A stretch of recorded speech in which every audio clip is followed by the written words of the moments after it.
Conditions de forme des sociétés pour lesquelles un acte notarié est facultatif.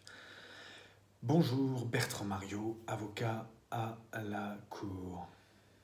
Nous évoquions hier que certaines sociétés nécessitent un acte notarié pour être constituées. Ce n'est pas le cas pour d'autres. À cet égard, je vous invite à vous reporter à notre exposé obligation d'un acte notarié des conditions à la constitution de la société. C'est une nouvelle mini-série. Ça faisait l'objet aussi d'un podcast numéro 110 et d'une vidéo numéro 99 sur YouTube. Voilà, alors comme nous l'évoquions hier, certaines sociétés donc nécessitent un acte notarié, comme vous le savez bien, pour être constituées. Ce n'est pas le cas pour d'autres. Ainsi, comme nous l'indiquions encore, les sociétés commerciales pour lesquelles un acte notarié est facultatif sont les suivantes.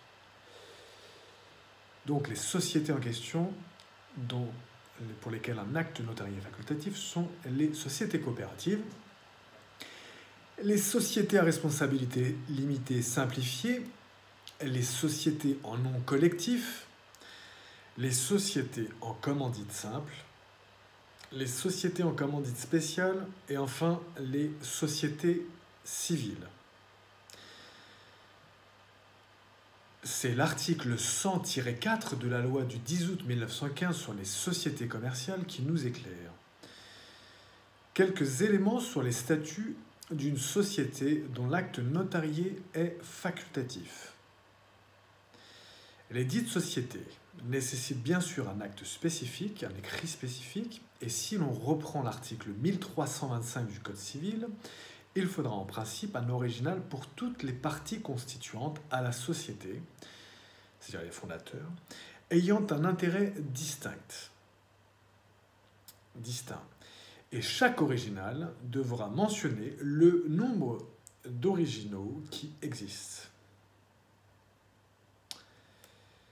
Ces derniers éléments ne sont pas applicables s'agissant des statuts établis sous signature privée électronique. Et en application de l'article 100-4 alinéa 1 in fine, l'article 100-4 alinéa 1 in fine, il suffit, de la loi de 1915 sur les sociétés commerciales, pour les sociétés suivantes, 2 originaux sont suffisants. Donc il suffit de 2 originaux. Et c'est pour les 4 sociétés suivantes, les sociétés coopératives, les sociétés civiles, les sociétés en commandite simple et les sociétés en commandite spéciale. Pour aller plus loin, article 100-4 de la loi du 10 août 1915 sur les sociétés commerciales telles que modifiées. L'article 100-4 de la loi de 1915 dispose: les sociétés en nom collectif, les sociétés en commandite simple, les sociétés coopératives, les sociétés civiles, les sociétés en commandite spéciale et les sociétés à responsabilité limitée simplifiée sont à peine de nullité formées par des actes spéciaux, notariés ou sous signature privée, en se conformant dans ce dernier cas à l'article 1325 du Code civil.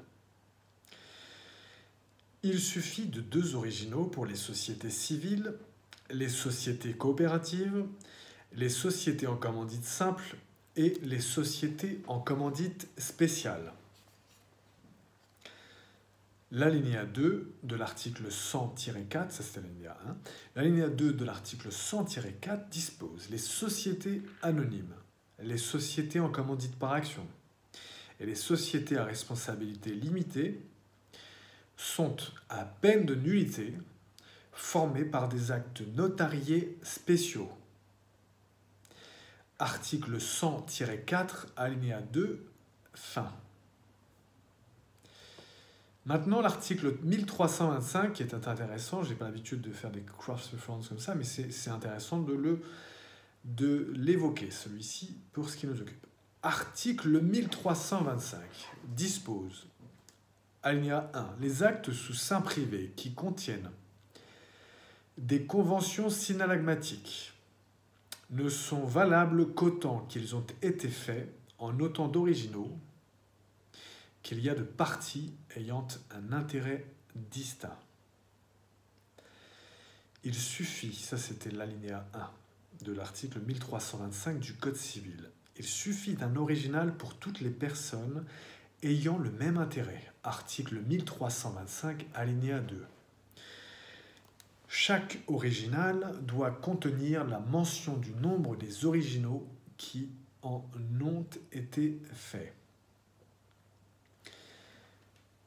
Néanmoins, le défaut de mention que les originaux ont été faits double, triple, etc. ne peut être opposé par celui qui a exécuté de sa part la convention portée dans l'acte.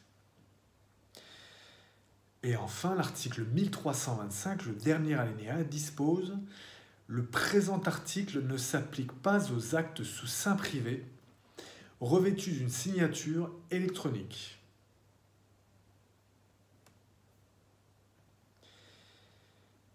Ensuite, pour notre petite section, pour aller plus loin, pour finir, je vous invite à vous reporter à l'exposé obligation d'un acte notarié dont nous faisions référence aujourd'hui, des conditions à la constitution de la société, qui est la mini-série actuelle, les conditions à la constitution de la société, que nous allons continuer avec joie dans les jours qui viennent.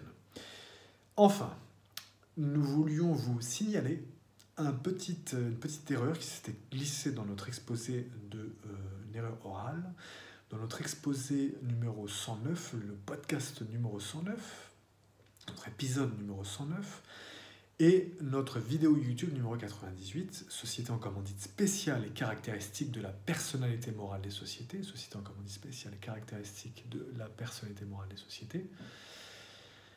Une erreur donc s'est donc glissée aux alentours de 6 minutes et 10 secondes. Nous parlions de la société en commandite par action. Il s'agit bien entendu de la société en commandite spéciale et non pas de la société en commandite par action. Comme le nom de l'exposé l'indique, voilà, c'est la société en commandite spéciale. Vous l'aurez compris. Nous en sommes désolés. Vous pouvez bien sûr nous signaler toute erreur qui pourrait s'être nichée dans les exposés. Cela rendra beaucoup service à la communauté.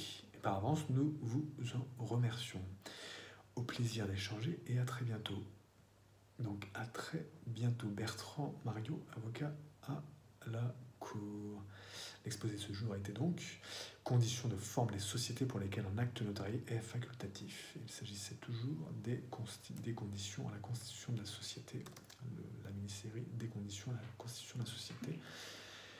Et voilà, à très bientôt, Bertrand Mario, avocat à la Cour.